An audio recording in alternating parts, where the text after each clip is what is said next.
The Rams are in the land of the living when it comes to the salary cap. This is RamView. It's hot out there, so let's blow them off the last train. Hang on, Los Angeles.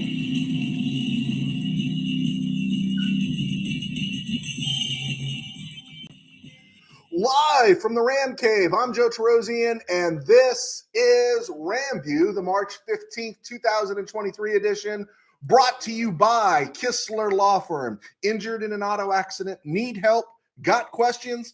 Call Kistler Law at 661-206-6990. That's Kistler Law at 661-206-6990. And check out KistlerLawFirm.com. That's one word. KistlerLawFirm.com. Kistler Law, they've been fighting for you since 92. And by Temple City Auto Repair. Having some auto issues? Get yourselves some John and Henry at TempleCityAutoRepair.com. So there is stuff to talk about. I liken it to when I'm up in the morning, I have a lot of energy and I'm ready to go. But the way it's been breaking, especially this time of year, it's better to come on later in the day because of all the news that just breaks in the afternoon, and you're moving to was it a 4 p.m. Eastern deadline or a 4 p.m. Pacific time deadline for being under the salary cap, and you see all these teams making moves. So the exciting part is the Rams have 11 picks, and that's the sixth time that's happened this century. They're under the salary cap, and there are some questions about that, they're no hill to die on, but you'd like some clarity there. And the NFL offseason proves again to be far and more important than the NBA's stretch run, MLB spring training, the World Baseball Classic, although Dodgers lost their Freddie Freeman to a hamstring or a couple of hamstrings or something, and even the NHL, which I kind of like. The NFL is just far more popular, far more interesting. When I was working at Mid-Valley at the Mid, when football season was over, we covered other sports, but we were a 90% of football site. And we could have high school playoff baseball games, high school finals basketball games. But if teams were in four-way throws and T-shirts and shorts, and we went out, snapped a few pictures, and talked a little bit with the coaches, those hits weren't double the hits of the other sports. Those hits were sometimes 5 times more than anything else, 10 times more than any other sport, because it is a football culture. So last ad, Jalen Ramsey trade. I don't want to dwell on the Jalen Ramsey trade, but as you hear the fallout starts to filter through and everyone's talking about, what the Rams are thinking and where they're going in the talking heads. And I guess I'm a talking head now. But there's some things to consider. It's a new world. We're moving on. But I keep hearing that in 2023, the Rams are going to take a step back to get geared up for a 2024 run. It sounds like Hoover and Delta House saying, we're going to spring right back with our midterms or something, and Dean Wormer's not having any of it. And as a thinking Ram fan, which I know you are, because I'm not a bells and whistles show, that just seems kind of funny. Because by that premise, if the Rams are taking a step back in 2023, that means by that premise, in 2024, when Cooper Kupp is 31 and Aaron Donald is 33 and Matthew Stafford is 36, after playing all of 2023, the assumption is, the premise is, those guys are still going to be elite players. So I'm just having a hard time seeing that. So in a weakened NFC, why wouldn't you try to make a run with these guys in 2023? You could still have done the restructured note boom contract, right? And they could have gotten on the right side of the cap. They've already made the commitment to get rid of Leonard Floyd. It stings a little, but it doesn't sting like Jalen Ramsey. And you could have rode this out with Jalen Ramsey, solved some of the cap issues, maybe not bringing a big name free agent, but instead they get rid of Jalen Ramsey in order to be stronger and older for a 2024 run. And that window is open right now, because in 2024, the 49ers will have solved their quarterback issue. I don't like the 49ers. I know my friend Eric Jackson and his wife Carrie always give me a hard time because they're 49er fans. I might not like the 49ers. I wish ill will in the sports realm for the 49ers. But by 2024, they're going to have solved their quarterback issue. They're just going to have, right? The young players on the Seahawks will have come fully of age. We don't even know what they're going to do in this draft. They got a ton of picks. They took a great step forward this last year. I think the world will shrink a little bit for Geno Smith. I think, some reality could come back in. People aren't going to be going easy or unsuspecting of the Seahawks. But I think their year is going to be 2024. As we see with Brad Holmes, former Ram guy, right? There's a good reason we got 2 third-round picks when he signed with to the GM in Detroit. The Lions are building, and they're gaining a lot of momentum. And when you're watching the Lions now, you're going, oh my gosh, that's a really smart move. Have you ever followed the Lions? I'm sorry. Have you ever followed the Lions in the last half century and said, wow, those are some really smart moves the Lions are making? And they're making moves that aren't going to make them one-hit wonders like, say, the Eagles are. I think they're making moves that are going to sustain them, and they're going to come of age by 2024. The Giants had Darren Waller trade yesterday. You could just see this team building. And again, I think they're not quite there in 2023, but by 2024 with Brian Daboll, these are ascending teams, the Giants, the Seahawks, the Lions, the 49ers, but they're not there yet. And by 2024 are the geriatric Rams with their aging superstars after playing a 17-game season in 2023 and then a postseason in 2023. Because I believe this Ram team can make the playoffs. I really do. It's a good team. But they just kind of got rid of a couple of chips or a chip that would have made them a great team, potentially a great team. And so after going through all the rigors of this next season, the 31-year-old Cooper Kupp, the 33-year-old Aaron Donald, the 36-year-old Matthew Stafford, with all that mileage on them, also Rob Havenstein getting older. He'll be in his 11th year by then, I think, or 10th year by then. They're going to be better against these younger, stronger teams. The window's going to be open then. I don't see it. Just something to think about as we go into this season. I am not negative about the Rams this season. I think they're going to be competitive. I think there's an opportunity here. I just thought there was an opportunity to take control in the NFC one more time. I thought the window was still open for one more year, and that's just where I disagree. This year, the Rams have 11 picks, right? They've had 11 picks 5 different times this century. Since 2000 through last year, 5 times they've had 11 different picks. The last time was in 2018, and they did pretty good. No first-round pick, but they took Joseph Noteboom, starter, Brian Allen, starter, Ogbo Okoronkwo, who left for a 1-year contract to play in Houston last year, got a 3-year deal in Cleveland recently this offseason.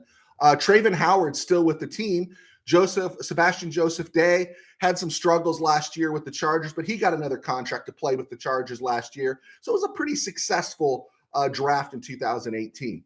In 2014, the Rams had 11 draft picks.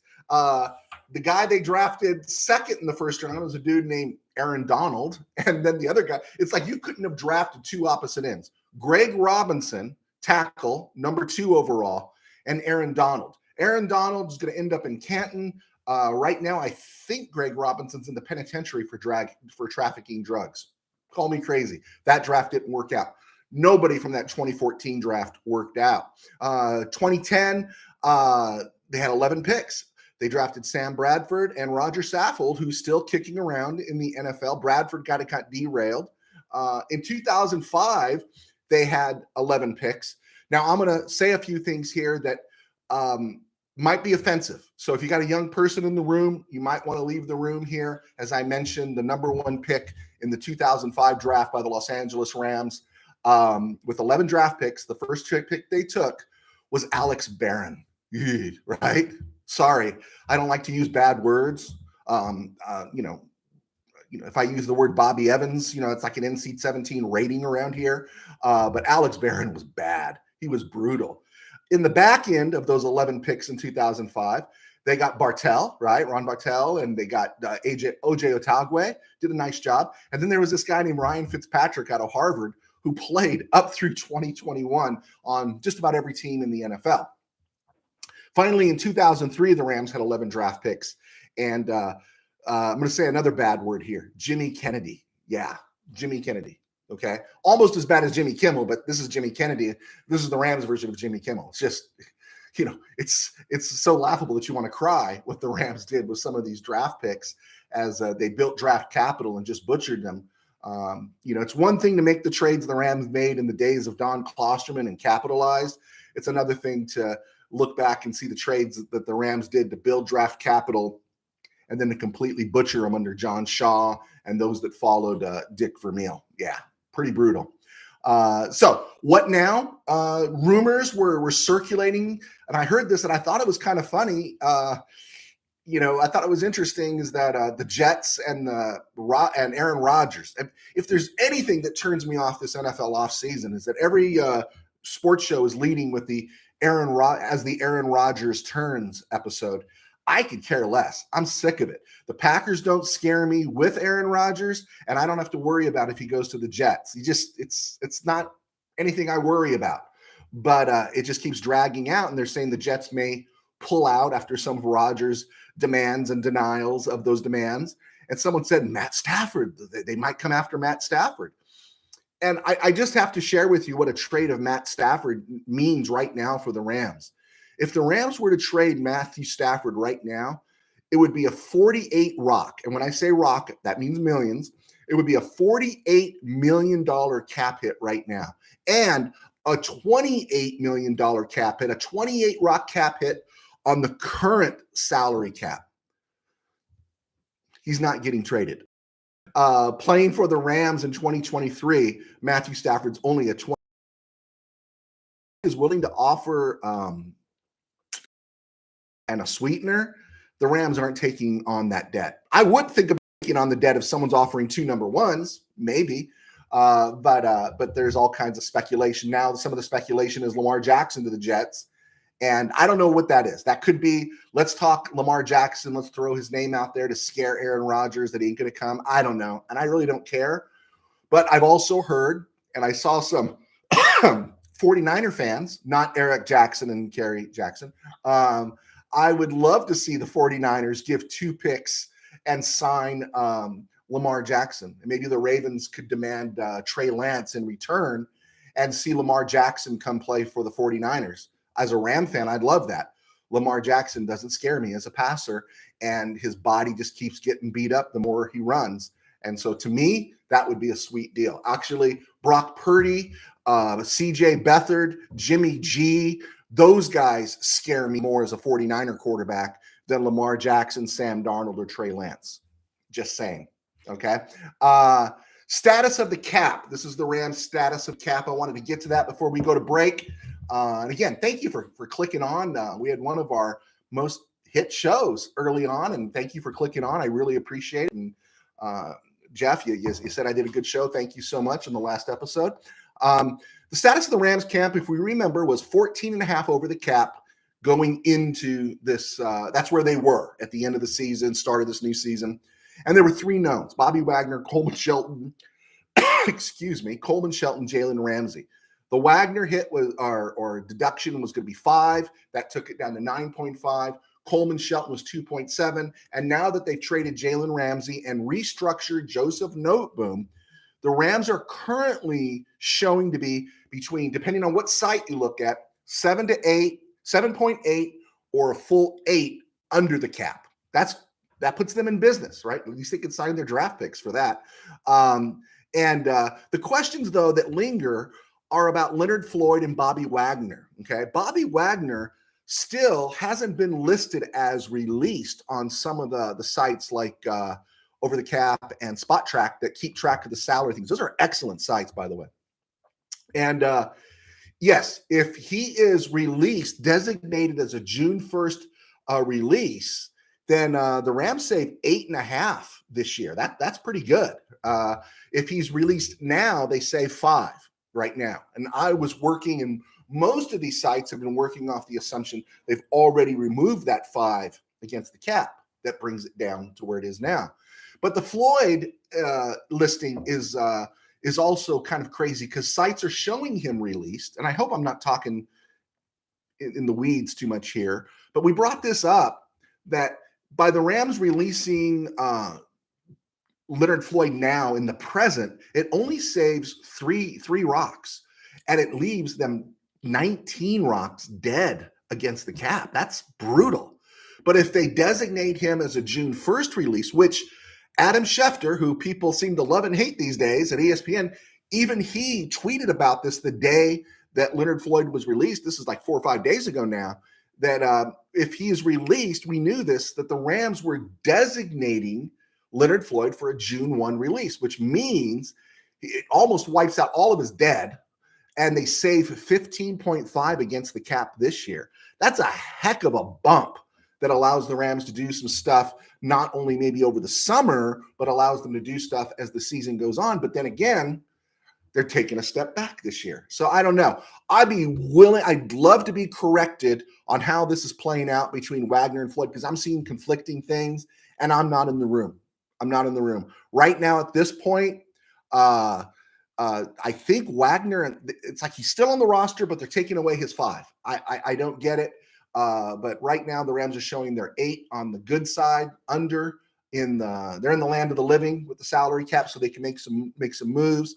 But Floyd is weird. He showed he's released, but it doesn't make sense why the Rams would take on 19 dead, only get 3 in savings, and then when they could have 15.5 in June 1st. So still to come, right? Still to come. Can we do that? Okay.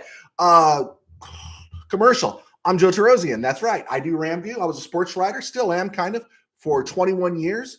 Worked at several papers, Mid-Valley Sports. My friends and I, we established Mid-Valley Sports, and I left them, and now they cover the NFL. I must have been the kiss of death. And so they cover the NFL now, and I do RamView, which I'm more than thrilled to do. I also write books. My name is Joe Terosian, Torosian, and you can find me on Amazon. And generally, I remember to put a book up on my over my shoulder here on the air sign. And you can find my books on Amazon. Type in Joe Terosian, and I've written Tangent Dreams and another high school football book called Temple City and the Company of the Ages. They're 2 football novels, and as well as I've written some Christian dystopian novels as well. And you can check those out. And that's how I support myself, how I supplement my income, because my day job is, well, it's small in person, kind of big online. It's called Burbank Faith Virtual, and you on YouTube, just type in Burbank Faith Virtual, and you'll see that there, and you can follow us, and appreciate it. It'd be great. But if you could check out some of my books, if you could subscribe here, we're going to get activated again and start a 2nd season on Spotify by tomorrow morning. And so we're happy. Had some things to work out with Spotify, but follow us there. Hey, and if you're a local business or something and you would like to advertise with us, that would be awesome sauce. All right. So got the commercial in. Am I good? All right. We're good. All right. So I shared as we come up to the 18-minute and 30-second mark, I shared last episode that the Rams in that 2nd or 3rd season, however you want to label it, of a decade, the 1972 Rams, 73 Rams, 72 Rams, 82 Rams, 92, 202, 212, and 222, they all had bad years, right? All those years, the Rams were pretty much under 500. They missed the playoffs all those years, but they bounced back. 72 and Chuck Knox, they were 12-2, and back in the they were 2-7, and they came back in 83. Robinson, Eric Dickerson went to the playoffs, right? 2002, Kurt Warner's last year, they missed the playoffs. They were 7-9. 2003, Mark Bulger, they go 12-4 in the last hurrah for the greatest show on turf. And of course, interesting to see how it plays out. But one of the things that I thought was interesting is the Rams starting quarterback in 1972 was Roman Gabriel. And after that season was over, the Rams moved him to Philadelphia, and they brought in John Hadel, and they had success. The Rams starting quarterback at the beginning of 1982, after making a big deal earlier that year during the draft, was Burt Jones. And if you remember, Burt Jones started about 3 or 4 games for the Rams, injured his neck, never played again, and was replaced by Ferragamo. And Ferragamo was a starting quarterback in 1983, and the Rams went to the playoffs. 2002, Kurt Warner. It was his last hurrah with the Rams, and he was replaced in 2003 by Mark Bulger, and the Rams went to the playoffs. So the times where the Rams didn't have success, in 1992, the Rams were 6-10 with Jim Everett, and they came back the following year with Jim Everett, and they were 5-11. Okay. In 2012, the Rams were 7-8-1 with Sam Bradford, and they came back in 2013 with Sam Bradford, and they were 7-9. The Rams were 5-12 last year mostly with Matthew Stafford, and now they're bringing Matthew Stafford back in 2023. The Rams have had success in seasons following bad ones, but they usually change quarterbacks. And that's not an advocation to change Matthew Stafford. I like Matthew Stafford, but I thought it was just interesting when you look at that how teams can turn around real quick with a new quarterback. And of course, the biggest turnaround was you went from a playoff team to a Super Bowl team when you went from Jared Goff to Matthew Stafford. All right. Interesting stuff. Nerd stuff, okay? Ram news, exclusive rights free agent tenders. That's the ERFA thing you see designated next to their names. It means the Rams own them. Tenders have been made to Michael Hoyt, Christian Roseboom, Sean Jolly. And basically, these are one-year league minimum contracts to bring back familiar bodies for camp and practice squad call-ups. It's no big deal. The Hoyt one is a big deal. The Rams are going to go cheap on Hoyt until they find out he can really play. And but the other guys are special teamers. Sean Jolly didn't even take a defensive snap last year. As of right now, Bryce Perkins is floating. He's a free agent. And it's interesting because the Rams felt Bryce Perkins was worth keeping on the active 53 for 2 years. And they only gave him really one shot last year. That's what I was against the Baker Mayfield signing, is that I would have just ridden out the rest of that year with just to see what you have. They gave Bryce Perkins one start. And guess where they gave him that start? City. Yeah, that was an easy one. You know what? He wasn't hideous. He looked a whole lot better than John Wolford. And the Rams actually gave KC kind of a game that day. But I felt Bryce Perkins should have, played out the rest of the season and just to see what you got. I'm for bringing Bryce Perkins back. If the NFL changes the rule and allows a special waiver to keep a third quarterback around and active without affecting the roster, which they got rid of, and everyone's complaining now because of the San Francisco situation. I don't have any problems with Perkins being the third guy, but it's obvious they don't believe in him, and I really they should not give him another roster spot. They just shouldn't, and they shouldn't bring him back for anything but league minimum. Okay, former Rams making news around the league. Of course, we talked about Houston signing Robert Woods. We talked about Cleveland signing Okoronkwo. And Case Keenum, right? Left Buffalo, went to Houston for 2 years. The Rams got stung a little bit because long snapper Matt Orzik out of APU, he signed a 3-year deal with the Packers today. And so that's a tough hit. The Rams had Jake McQuaid for years. And remember, for years, almost a decade, it was Zerline, Hecker, and McQuaid. And you never had to think about the Rams special teams. And you know what? You didn't think about their long snapper. When you don't have to think about the long snapper, that's a really good deal. And Orzik might have got some probably better money than he would have got for the Rams. It says it's a 3-year contract. That's a good deal for any kind of long snapper, because a long snapper generally has one talent, just one. See Mike McDonald, Rams through the 80s. They just snap the ball. That's all they do. And so the Rams will have to replace him.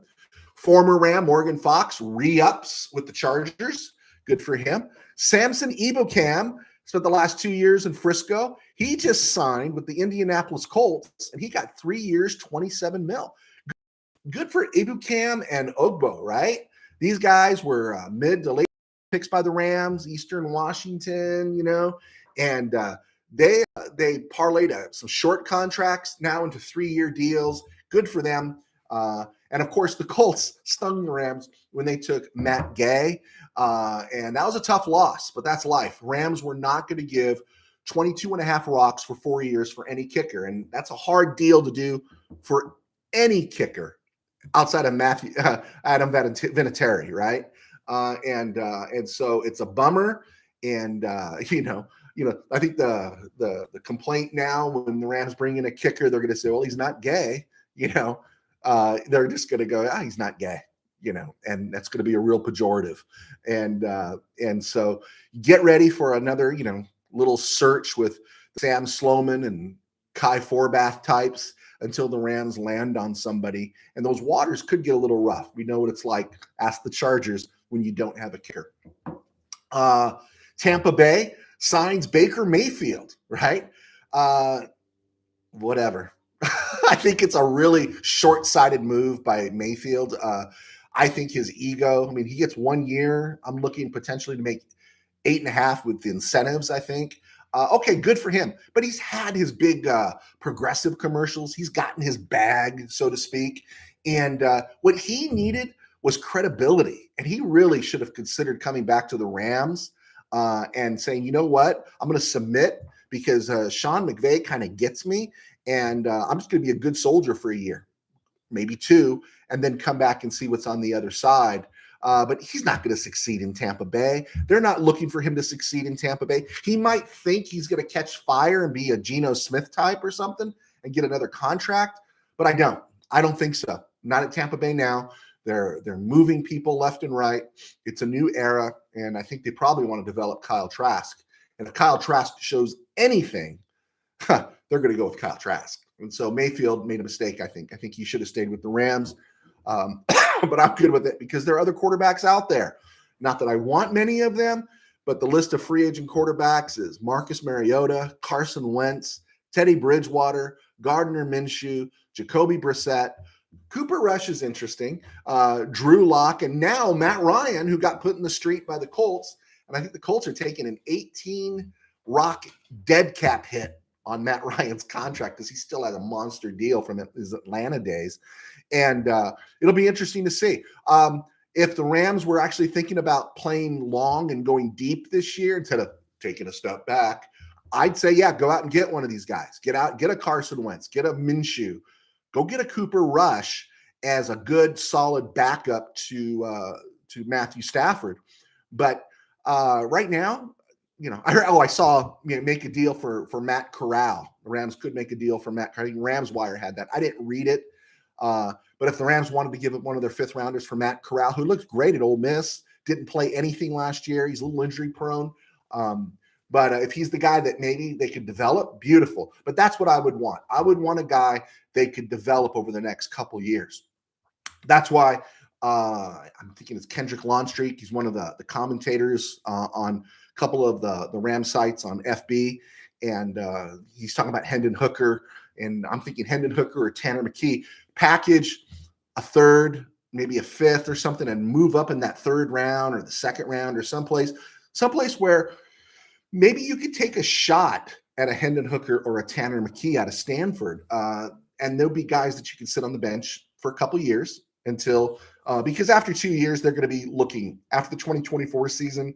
I got to believe we're going to be looking for an easy exit for Matthew Stafford unless he just continues to perform, but that's conditional on him being upright, right? And when you got the neck issue, we'll see. But I'd like to see the Rams draft a quarterback they could develop.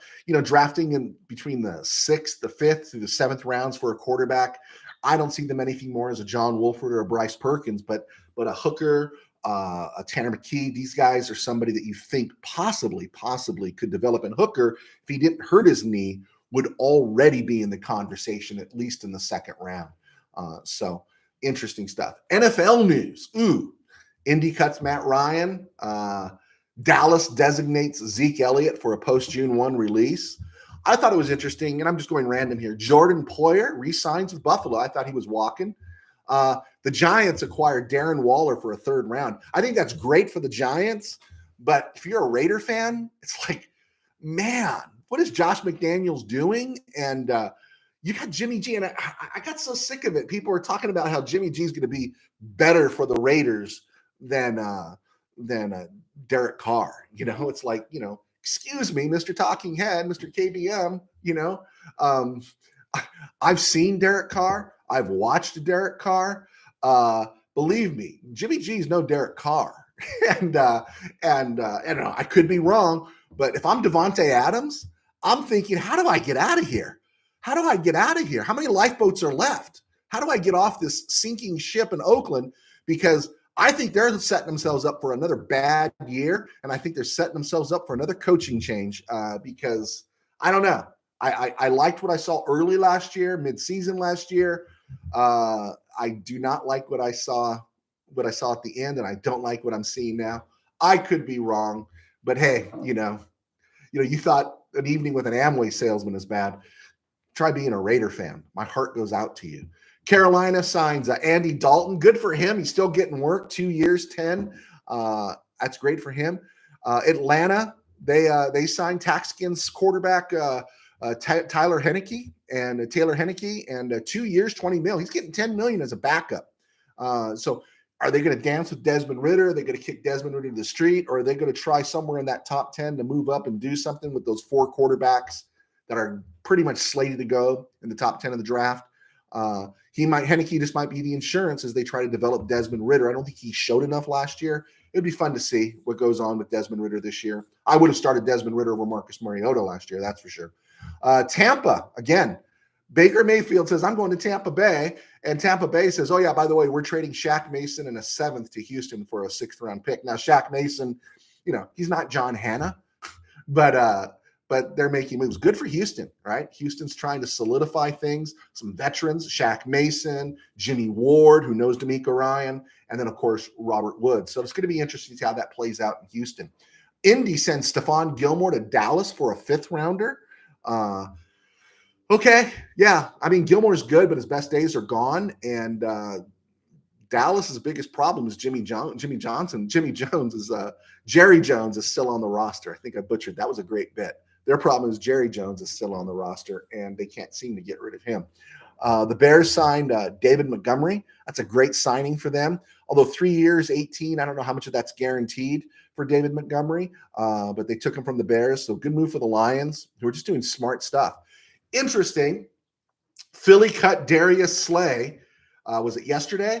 But they re-signed James Bradbury, who everyone thought was gone, for 3 years at 38. So they're keeping one of their corners there. They also signed former Norwalk standout Rashad Penny, who was at San Diego State, was a star, had just started to catch fire when in Seattle late in 2021, and then hurt himself and this year. So he's a free agent. He signed with Philly. Good for Rashad Penny. Also, the Miles Sanders is going in Philly, and Boston Scott was re-signed, so he'll be part of that running back rotation there. Baltimore cut Calais Campbell.